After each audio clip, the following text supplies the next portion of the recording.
If you're seriously thinking about a move to Punta Gorda or anywhere in Charlotte County, Florida, stop scrolling and watch this first. Because the things I'm going to share with you today are the things most agents will never tell you. The stuff the tourism brochures leave out.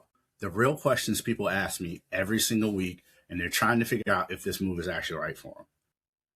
I've helped people relocate here from New York, New Jersey, and Illinois. And in this video, I'm going to walk you through everything they wish they'd known before they started their search.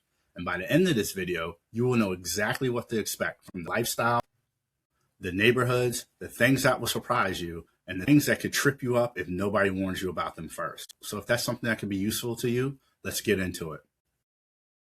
So real quick before I jump in, if you're already past the research stage and you are actively thinking about buying in this area, I want you to know my information is in the description below.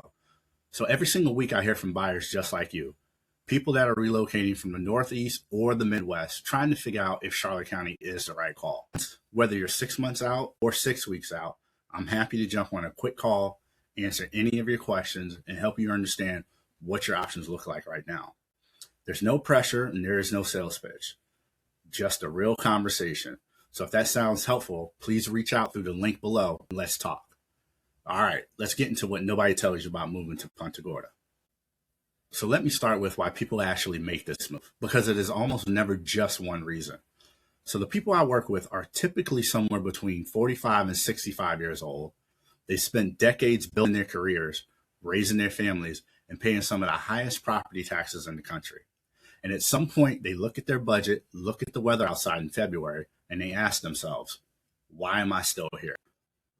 Florida has no state income tax. Charlotte County's property taxes are a fraction of what you're paying in New York or New Jersey. And the cost of living here for a comparable quality of life is dramatically low. And those are not small things. So for someone heading into retirement or living on a remote income, that math really does change everything. But that pull is not just financial. The Gulf Coast lifestyle is real.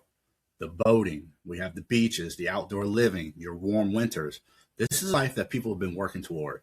And Punta Gorda specifically offers you something that you do not always get in Naples or Sarasota. That lifestyle at a price point that makes sense. So now here's the first thing that surprises most of my out-of-state buyers. Punta Gorda is much smaller and quieter than they expected. And for most of them, that turns out to be exactly what they wanted. This is not Miami. It's not even Tampa. Punta Gorda has a genuine small town feel to it. The downtown area sits right on the Charlotte Harbor, where you have waterfront dining, a weekly farmers market, a vibrant art scene, and a community that tends to attract people who have done the big city thing and they're ready for something different. The second thing that surprises people is how much variety there is within Charlotte County itself. You've got Punta Gorda, which is most walkable in an established area. Port Charlotte, which offers a bit more affordable pricing and a wide range of retail inventory. Inglewood, which sits closer to the beaches. And then there's Babcock Ranch, a master planned solar power community that's completely different from anything else in the market here. So people come in thinking Charlotte County is one thing, and they quickly find out that they need a guide to help them figure out which specific pocket fits their lifestyle and budget. This is a big part of what I help people with. So now let's talk about the numbers, because this is usually where out-of-state buyers either get excited or they get nervous. So the property taxes in Charlotte County are, on average, significantly lower than what most Northerners are used to. The average property tax rate here is roughly about 1% of the assessed value. Now, if you compare that to New Jersey, which is consistently the highest in the country at well over 2%, or New York, which is not too far behind.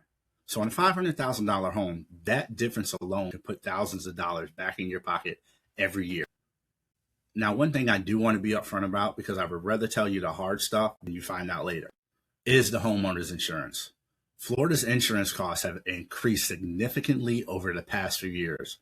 That's just the reality of the market right now. So in a $500,000 home in Charlotte County, you could realistically be looking at anywhere from $3,000 to $6,000 and up, depending on the age of the home, the construction type, and where you sit in the flood zone. And that brings me to flood insurance, which is separate from homeowners insurance. So not every home in Charlotte County requires flood insurance, but many of them do. This is one of the most important things to understand before you make an offer on any property here.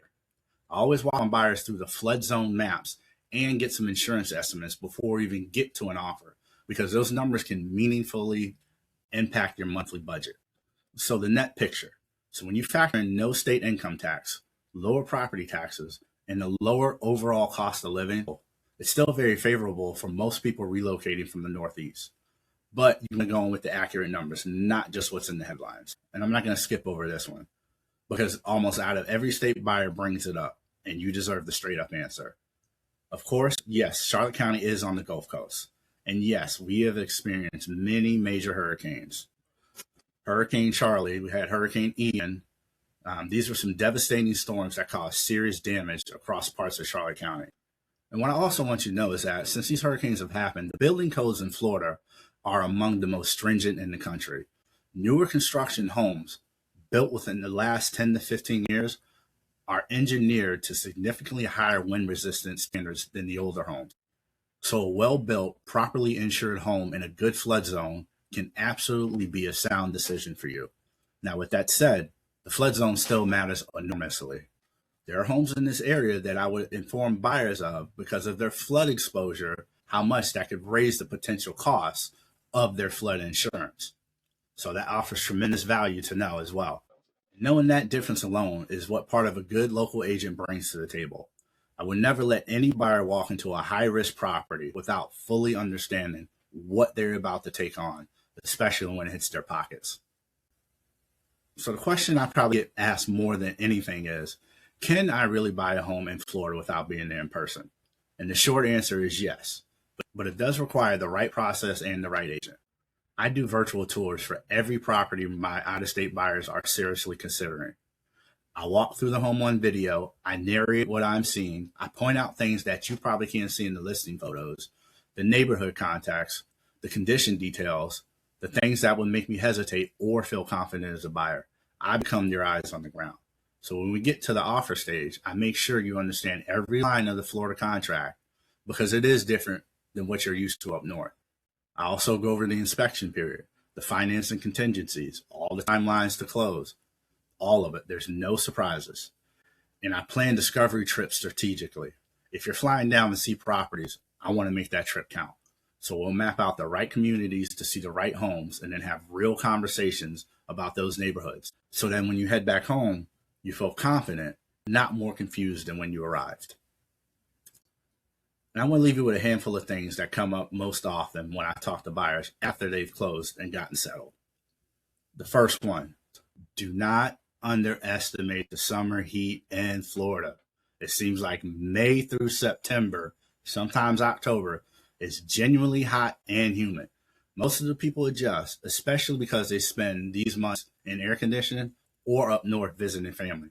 But you got to go on just knowing that. Second thing, HOA fees and CDD fees. They are real and they vary widely. Some communities here have no HOAs at all. Others have fees that can run several $100s a month and come with strict rules.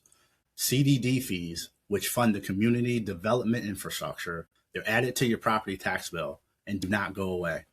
I always make sure buyers know exactly what they're signing up for before they fall in love with the community.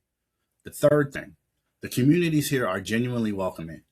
People who've made this move consistently tell me that finding their people here was a lot easier than they expected. You know, here you can find an active boating community, there's pickleball leagues, golf clubs, arts groups, there's volunteer organizations. So the social infrastructure is real. This is not a place where you move and feel isolated. And the fourth thing, the people who say they wish they had done this sooner are not rare. This is probably the single most common thing I hear from buyers 6 months after they close. So that is everything I want you to know before you start your Punta Gorda research in earnest. This move can be one of the smartest financial and lifestyle decisions you ever make, but only if you go into it with the right information and the right guidance. So if you have any questions, my contact information is in the description below. Reach out anytime, whether you're ready to move in 3 months or you're just still exploring. I'm always happy to have a real conversation. And if you want to keep learning about this area, in the next videos, I'm going to try and break down Charlotte County more and show you what your budget actually gets in each market sector here in Charlotte County.